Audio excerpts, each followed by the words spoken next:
বহুদিন আগের কথা, কত বছর আমরা জানি না। একজন প্রতাপশালী বাদশা ছিল, এখনকার বিশ্ব নেতাদের মতোই পরাশক্তি। ওই যে আসহাবুল কাহফের মতো, বা ওই নমরুদের মতো, বা ওই যে ফেরাউন, তার মতো একজন প্রতাপশালী বাদশা ছিল। তার অধীনে একজন বড় জাদুকর ছিল। কি ছিল? আচ্ছা, মজা আছে, ভালো করে বোঝেন। একটা বড় জাদুকর ছিল। এখনো কিন্তু বহু কান্ট্রি এই জাদুবিদ্যার চর্চা করে, আপনারা জানেন না। ভিতরে ভিতরে জাদুবিদ্যার চর্চা এখনো চলছে। আর এই জাদু সত্য, জাদু সত্য, চোখের বদনজরও সত্য। সায়েন্স বিশ্বাস করুক না করুক, এগুলো সত্য, কারণ কোরআন বলেছে সত্য, ব্যাস সত্য। এই জাদুকরের যখন বয়সটা বুড়ো হয়ে গেল, তখন সে যে আমার তো বয়স শেষ, আমার এই বিশাল জ্ঞানগুলো কি করব, আমাকে একজন বালক এনে দিন, যেই বালককে আমি এসব জাদুবিদ্যা শিখিয়ে দিব। যেরকম ছোট বাচ্চাদের মধ্যে একজন।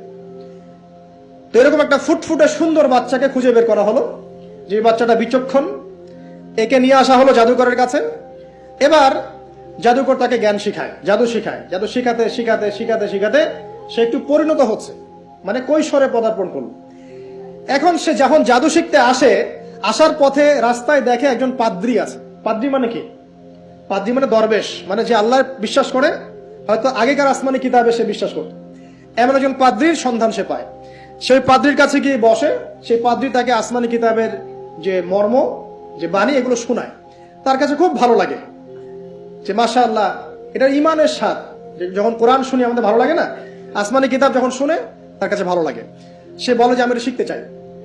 তখন এই পাদ্রী তাকে বলে, তুমি তো জাদু শিখতে যাও এই বাদশার দরবেশের কাছে, বাদশার জাদুকরের কাছে, যদি ওরা জানতে পারে তাহলে তো সমস্যা। তাহলে উপায় কি? যখন তুমি ওখানে যাবে, যখন দেরি হয়ে যাবে, তখন বলবে বাসার থেকে বের হতে দেরি হয়েছে, বাসার থেকে বের হতে দেরি হয়েছে। আর আমার এখানে বসে যখন বাসায় যাবে, তখন বাসায় গিয়ে বলবে যে ওখান থেকে, ওই যে জাদুকরের কাছ থেকে আসতে দেরি হয়েছে।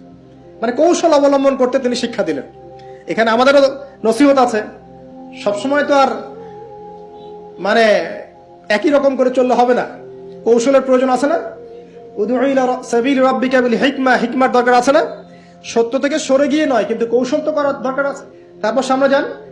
এবার এই বাচ্চা খুব সুন্দর করে ব্যালেন্স করলো, একবার এখানে যায়, একবার ওখানে যায়। এই করতে করতে ওই যে জাদুকরের ইন্তেকাল হয়ে গেল, মারা গেল জাদুকর। এবার এই বাচ্চার কাছে মাশাআল্লাহ অনেক এলেম কালাম আছে। এদিকে সে পাদ্রীর জ্ঞানে দীক্ষিত হচ্ছে।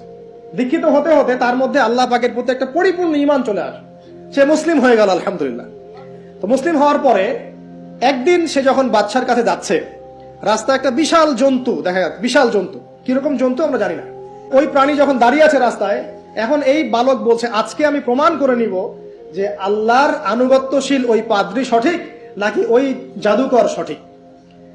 এবার সে একটা ইট হাতে নিল, পাথর হাতে নিয়ে এসে বলছে, আল্লাহ, তোমার কাছে যদি ওই জাদুকরের কাজের চাইতে এই পাদ্রীর কাজ বেশি পছন্দনীয় হয়, এই ইটের আঘাতে এই জন্তুকে তুমি মেরে ফেলো আল্লাহ।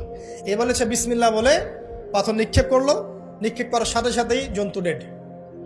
তখন তার আইন আল ইয়াকিন, হাক্কুল ইয়াকিন হয়ে গেল যে হ্যাঁ, আল্লাহর কাছে এই পাদ্রীর আমলই সবচেয়ে বেশি পছন্দনীয়। তার আর মনে কোনো সংশয় থাকলো না। কিশোর মানুষ না, কতটুকুই বা বোঝেন নাই? এবার তার মধ্যে একটা ইয়াকিন চলে আসলো এবং সে পরিপূর্ণ মুমিন, মুসলিম হয়ে গেল। এবার যখন সে রাজ দরবারে যায়, তার কাছে পেশেন্ট আসে। মানে একজন মানুষ এসেছে, সে বলছে যে আমার চোখের সমস্যা। সে চোখে হাত দেয়, হাত দিয়ে বলে যে আপনি আল্লাহর প্রতি ঈমান নিয়ে আসেন, আমি আল্লাহর কাছে দোয়া করব, চোখ ভালো হয়ে যাবে। এভাবে পেশেন্ট আসে, সে বলে আল্লাহর প্রতি ঈমান নিয়ে আসেন, আমি দোয়া করব, ভালো হয়ে যাবে। এভাবে আস্তে আস্তে তার নাম এবং খ্যাতি ছড়িয়ে পড়তে লাগলো। যেই তার কাছে আসে, সে বলে আগে মুসলিম হন, ইমানদার হন, আল্লাহর প্রতি বিশ্বাস করেন, আমি দোয়া করব, ভালো হয়ে যাবে। চোখ অন্ধ ভালো হয়ে যাচ্ছে, কুষ্ঠরোগী ভালো হয়ে যাচ্ছে, হ্যাঁ, প্যারালাইজড রোগী ভালো হয়ে যাচ্ছে, আলহামদুলিল্লাহ। নবী ঈসা আলাইহিস সালাম এমনটা করেছিলেন না? আল্লাহ পাক চাইলে করতে পারেন।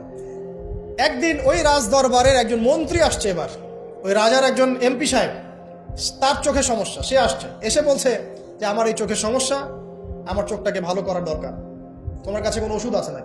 সে বলছে যে আপনি আল্লাহর প্রতি ঈমান নিয়ে আসেন, আমি আল্লাহর কাছে দোয়া করব, আপনি ভালো হয়ে যাবেন। এবার সে আলহামদুলিল্লাহ ঈমান নিয়ে আনলো এবং সে ভালো হয়ে গেল। এই ভালো হয়ে যাওয়ার পরের দিন যখন সে আবার ওই পার্লামেন্টে গিয়েছে আর কি, ওদের তৎকালীন রাজদরবারে, এবার রাজা ওকে দেখে বলছে যে তোমার তো চোখ অন্ধ ছিল, কিভাবে শেফা লাভ করলে? তো সে বলে না কিভাবে শেফা লাভ করলো, সে বলতে চাচ্ছে না। কারণ সে আজ করছে যে বললে সমস্যা হবে।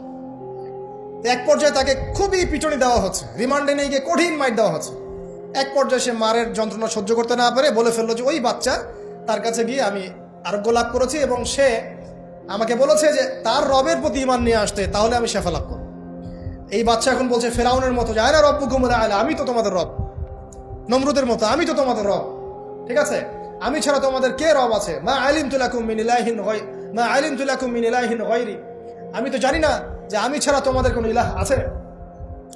এবার এই লোকটাকে হত্যা করা হলো, এই এমপি সাহেবকে হত্যা করা হলো, বিকজ সে ঈমান নিয়ে আসে।